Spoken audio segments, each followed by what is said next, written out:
Hello, everyone. Welcome to the sixth module of the mushroom farming course, meaning this is our sixth video. If you have not been following this video series, please feel free to go back to module one so that you can catch up on all of the information from business opportunities, how to set up your farm, spawns, production, getting your grow bags, learning about the various parts of a mushroom and how they are important. However, in this model, we would be learning about incubation and fruiting.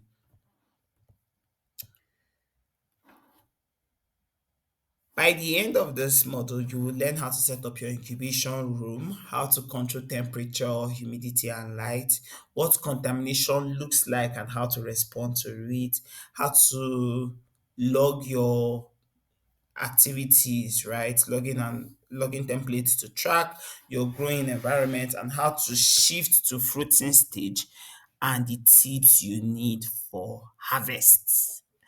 Let's get into it because we are getting closer to money. So, how do you set up an incubation room, which is your spawning to mycelium growth? Create a dark room that is clean so that your mycelium would colonize the bags. It needs to be a dark room. You don't need light. You don't need light. So what we typically do in my own mushroom farm is we have bulbs, but we switch it off and we turn it on when we want to work. But we use a very single bulb to do all of what we need to do.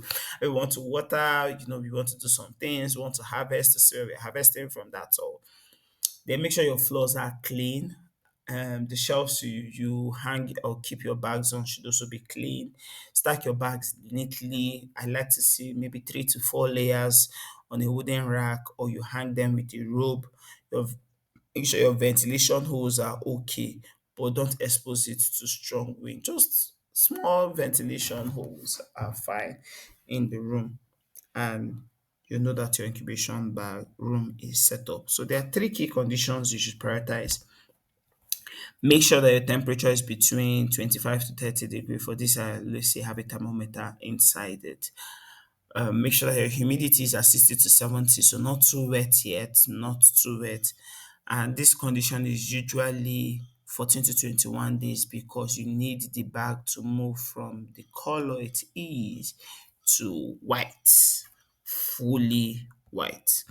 Now let's talk about environmental control because people will now be like, how do I now manage the environment? At incubation, you need 25 to 30 degrees, humidity 60 to 70. You don't need any light and it has to be in the dark. But the moment the bags have turned to white, then you can keep it at 22 to 28, but your humidity has to go to 80 to 90. You can have low indirect light. Okay, so that's why I said we have like a small bulb in our own farm. And then that's when you move it to your fruiting room or your fruiting tent.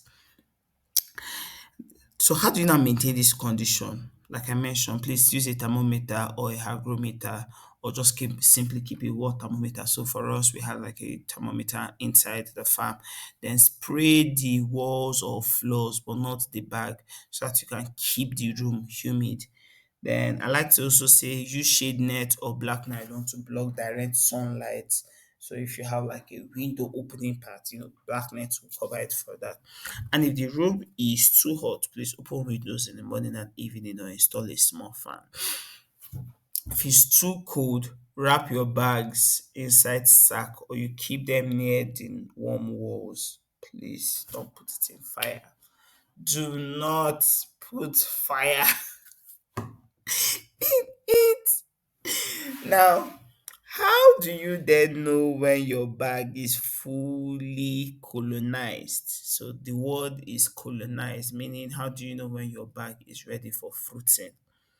Your bag should be fully white from top to bottom, no brown spots.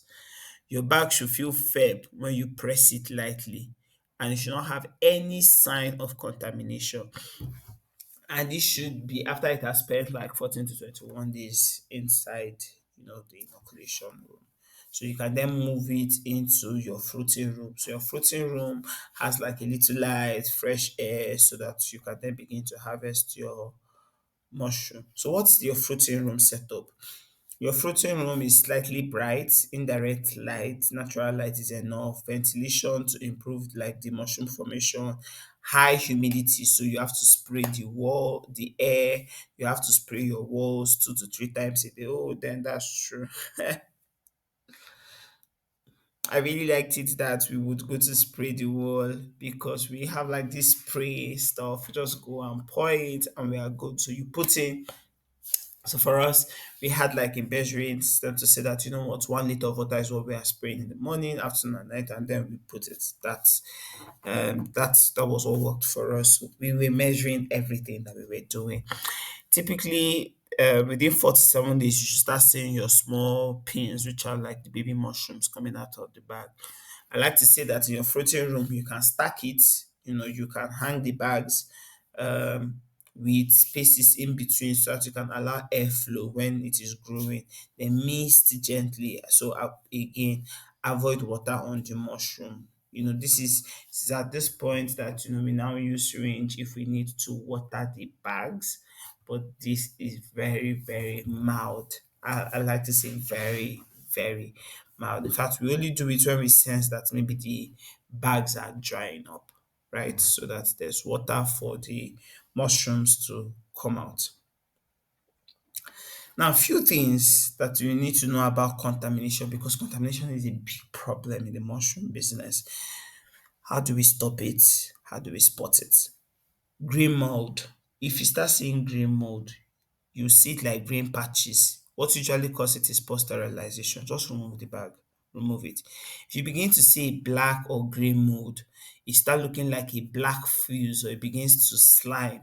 What usually causes it is you use bad water or use dirty tools. Just discard it and clean your surrounding.